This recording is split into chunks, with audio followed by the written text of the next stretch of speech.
Good morning to all and welcome to Vijay Education. In this video, we will discuss about the remaining two conditions of concave mirror and application of concave mirror. Before I start, I would like to request you please like, share and subscribe my channel so that I can arrange more and more videos for you. Now let's come to the point. Condition 5 when object is at focus. इसके पहले हम लोगों ने 4 condition तक पढ़ लिया था, ठीक है। पांचवा कंडीशन है इसका when object is at focus. जब कनकेव मिरर के सामने ऑब्जेक्ट फोकस पे हो तो उसका इमेज फॉर्मेशन या इमेज ड्रॉ करने का तरीका देखते हैं। दो रूल हमने बताया था। पहला इमेज ड्रॉ करने का फर्स्ट रूल जो था कि अगर कभी हम प्रिंसिपल एक्सिस से पैरेलल लाइन लेके जाते हैं तो after reflection it will cross through the focus. तो रिफ्लेक्शन के बाद वो कहाँ से क्रॉस करेगा? फोकस से क्रॉस करेगा। और दूसरा कंडीशन था कि यदि हम ऑब्जेक्ट के हेड से किसी लाइट रे को सेंटर ऑफ कर्वेचर से क्रॉस करवाते हैं तो वो रिफ्लेक्शन के बाद उसी लाइन पे क्या होगा? रिटर्न हो जाएगा। वो एक स्ट्रेट लाइन का फॉर्म करेगा, एक स्ट्रेट लाइन को फॉर्म करेगा, ठीक है।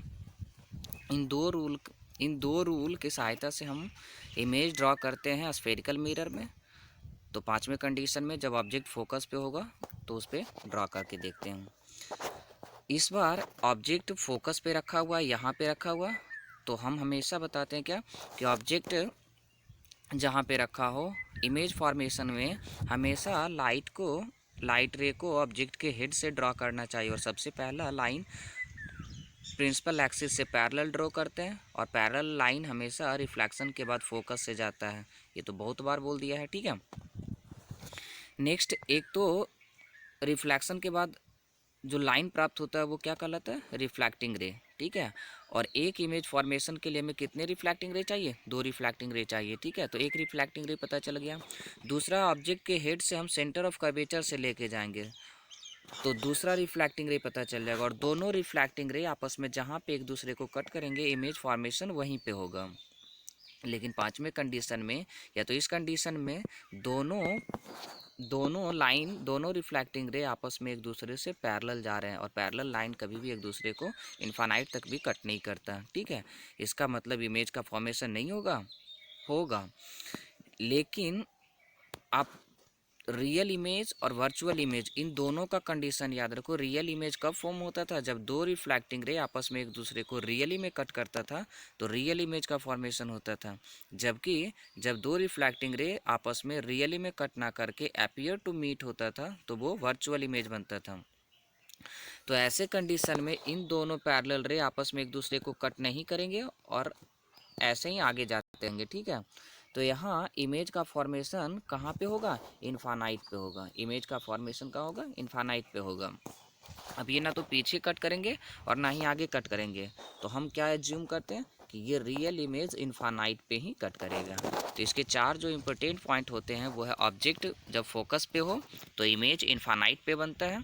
साइज इसका वेरी इन लार्ज, क्योंकि जब हम इनफाइनाइट से प्रिंसिपल एक्सिस से मीट करवाएंगे तो वो बहुत ज़्यादा लंबा होगा, ठीक है। वेरी इन लार्ज और नेचर अभी भी इसका क्या होगा? रियल एंड इन्वर्टेड, ठीक है। आपको समझ में आया होगा ये कंडीशन, ठीक है। नेक्स्ट है सिक्स्थ कंडीशन। सिक्स्थ कंडीशन में है when object is between focus and pole. जब पोल और फोकस के बीच में हो, when object is between pole and focus. यहाँ आप देखना एक जो मिस्टेक हुआ है, ऑब्जेक्ट को फोकस के बीच रखना, ठीक है। पोल और फोकस के बीच में रखना। यहाँ लाइन, ये वाला जो लाइन है वो गलत ड्रॉ हो गया, ठीक है। वो यहाँ पे होना चाहिए था, बीच में होना चाहिए था। When object is between pole and focus.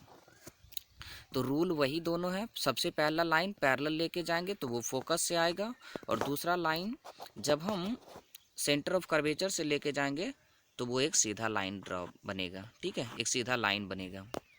इस कंडीशन में हम देखते हैं आगे जाने पे दोनों लाइन के बीच में जो विड्थ होता है वो धीरे धीरे क्या होता है? इंक्रीज होते जाता है।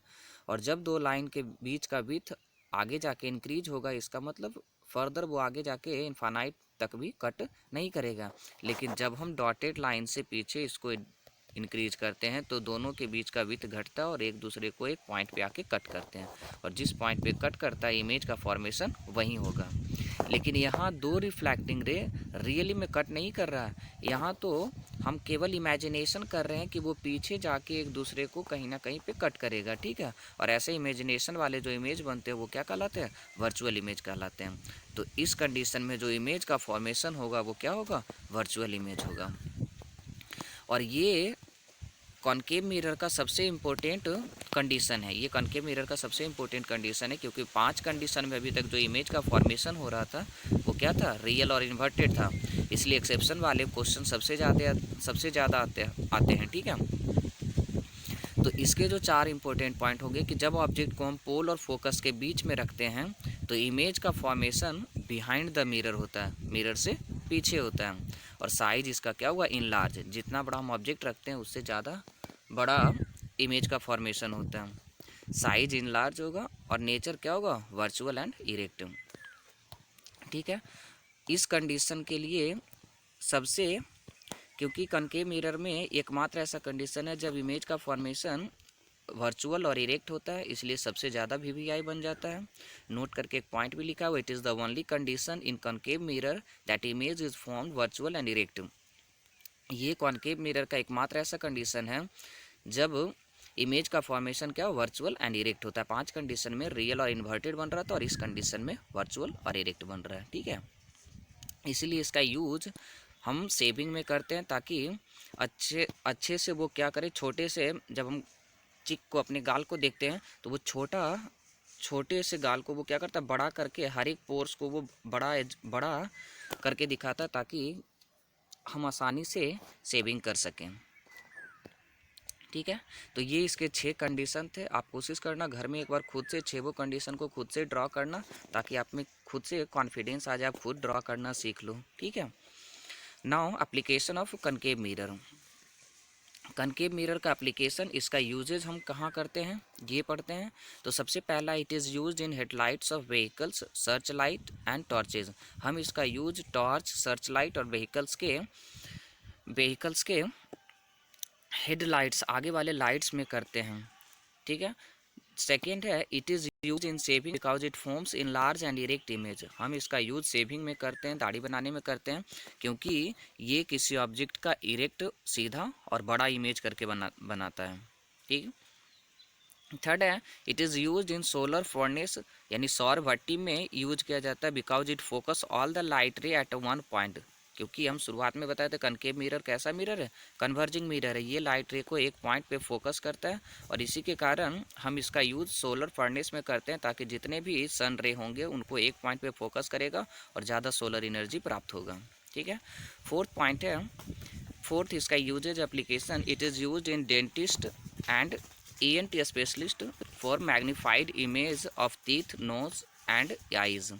इसका यूज डेंटिस्ट के द्वारा and ENT specialist, eye, nose और टीथ स्पेशलिस्ट जो डॉक्टर होते हैं उनके द्वारा मैग्नीफाइड इमेज को देखने के लिए, बड़े इमेज को देखने के लिए, ताकि वो दांत, नोज, आई, इन सभी के अंदर के चीज़ों को जूम करके बड़ा करके देखने के लिए कॉनकेव मिरर का यूज